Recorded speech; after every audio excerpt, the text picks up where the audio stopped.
Alrighty, folks, what an exciting clip that I have pulled up for today. You've got the Conservatives versus the Liberals. Trudeau went MIA, but Pierre Poilievre did show up during this question period. I'm not sure if I have him pulled up in this particular video, but what I do have is the House Speaker actually tries to silence Conservative MP for saying the truth. That's right. A Conservative MP literally called Justin Trudeau on the House floor narcissist. Now, there is parliamentary privilege and there is parliamentary language. He did breach parliamentary privilege and breach parliamentary language, which is a bit of a slap on the wrist. But when the House Speaker offered for the Conservative MP to correct his language and maybe rephrase it, he doubled down. He's got golden or silver or huge steel nuggets, that guy. So I think you're going to enjoy this clip, but we're going to leave that one for a little bit later in the video. So I really want to encourage you guys to smash the like button, subscribe if you haven't yet already. It does really help grow the channel, and try to stick around for the full video if you can. And without further ado, here is the clip. How is he still employed? Last week, this woke Prime Minister hiked his carbon tax scam 23%, despite a majority of Canadians making him spike the hike. As we see record-smashing food bank usage across the country, farmers will pay another $1 billion into this scam, making the cost of groceries even more expensive. After 8 years, this Liberal NDP government is not worth the cost or corruption. Will he finally axe the tax for farmers and food and pass Bill C-234 in its original form in next week's budget, or is his agenda to push even more families into the food banks? The Honourable Minister of Employment and Workforce Development. Mr. Speaker, I would like to know if members of the Conservative Party who come from Alberta have paid particular attention to what Premier This guy reminds me of a hard-boiled egg. Carbon rebate, when she said she manages the finances of her own house, and it turns out that the Canada carbon rebate gives her family more money than she puts in the price on pollution. And guess what? She lives in rural Alberta, so she gets even more, Mr. Speaker. That's the plan. I don't know what the heck they're talking about.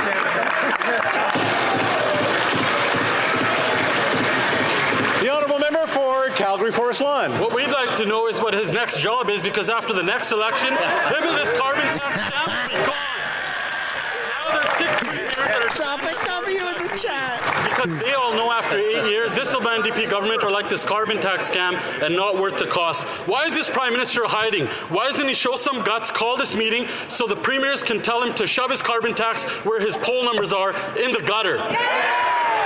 Oh my God.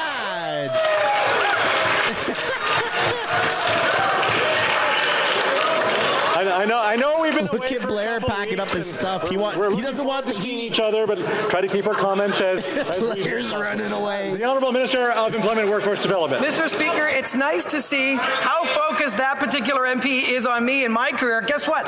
My colleagues on this side of the aisle and me, we are focused on the people of Edmonton Centre. We're focused on Albertans. We're focused on Canadians, making sure they can pay their bills, making sure they have good jobs, making sure that we're fighting climate change, having a national school program. What they're doing is just bluff and bluster and lots of hot air. We're going to be here fighting for Canadians each and every day. Hey, he's got some dog in him. You know, Randy keeps touching his glasses like he's Clark Kent or something. Too. This is awesome. I don't think he realizes he's closer to Norfolk. After 8 years Lex of this Luthor. Liberal NDP. Mr. Speaker, it's shocking that the average Canadian family must now spend 63.5% of their total pre-tax household income in order to afford a mortgage for the typical home in Canada. Now, it's even way worse in British Columbia, where that's 106%. 100% is someone's entire income. No wonder families are in a financial crisis where they can barely afford to live or feed themselves. And this is after 8 years of this NDP Liberal government. Will the Prime Minister actually build the homes, not bureaucracy and photo ops, in his budget? The Honourable Minister of Infrastructure and Housing. Mr. Speaker, I take the question with a heavy dose of irony, considering that we've invested $31.5 million through the Housing Accelerator Fund in that member's constituency. Moreover, Mr. Speaker, this is a fund that not only she, but every Conservative member of Parliament vows to take apart should they form government. Where they will cut funds for housing, we will make the investment. Where we cut taxes, they will put them back on. We are doing what it takes to make it easier to build homes faster, and we're going to put Canadians to work in the process. Well, member for Kelowna Lake Country. Well, Mr. Speaker, a heavy dose of reality is after 8 years of this Liberal NDP government and all of their spending and photo ops, things are worse. And just today, RBC confirmed that Canada's housing crisis is only going to get worse under Liberal policies. They said only 26% of Canadian households can afford a single detached home today. Now, a couple decades ago, that was 49%. The CMHC forecasts in 2025-26 housing starts will even be lower than in 2020-2021. So this Prime Minister is just not worth the cost and the corruption. Will the Prime Minister actually build the homes, not bureaucracy and photo ops, in his budget? Honourable Minister.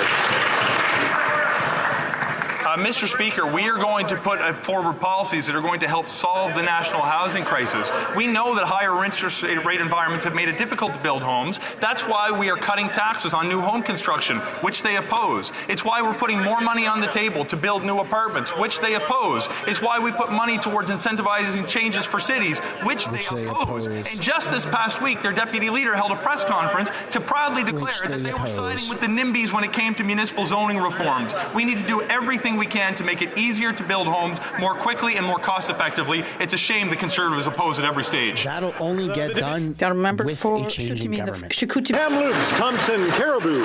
Mr. Speaker, after 8 years of this Liberal Prime Minister's radical safe supply agenda, we see lives being put at risk. After this NDP Liberal government decriminalized hard drugs, nurses now in northern British Columbia are being told to allow patients to use hard drugs in their rooms and have weapons in their hospital rooms.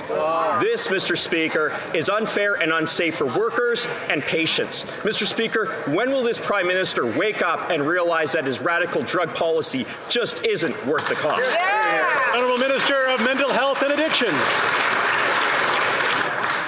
Mr. Speaker, every healthcare worker in this country deserves to be safe in their place of work. That's why this government passed legislation exactly for that reason. I too am concerned about the reports and expect the BC government to take the necessary actions to address the concerns raised by healthcare providers.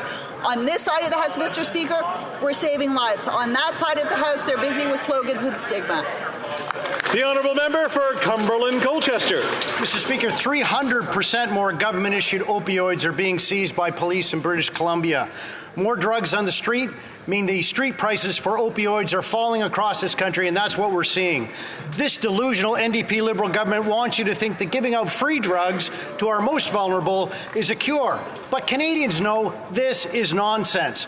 When will this narcissistic Prime Minister, who is not worth the cost, crime, or corruption, end this cruel and disaster? Oh, that's breaching parliamentary privilege, I believe. Yeah. I'll remind honourable members to be judicious in their. I will let the honourable member maybe rephrase that. The honourable member for Cumberland Colchester. You know what, Mr. Speaker? What I would like to say here is, given the fact that I practiced as a physician a long time, that's the diagnosis, Mr. Speaker. He's gonna get himself kicked out, bro. Listen, maybe we'll have a quick chat after question period. Honourable Minister of Mental Health and Addictions.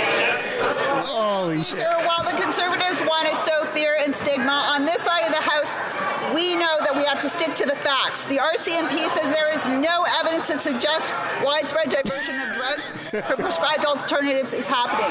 However, prescribed alternatives are not the issue, Mr. Speaker. Any diversion is illegal in this country, whether it's medication for ADHD, pain management, or anything else.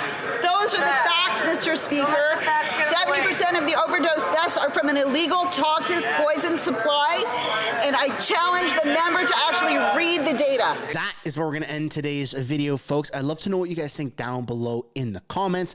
Did you like that clip? Did you not like that clip? Would you like to see more Conservatives kind of getting in that gray area, or do you think that it's a bit of a nasty look? I'd love to know what you guys think down below in the comments.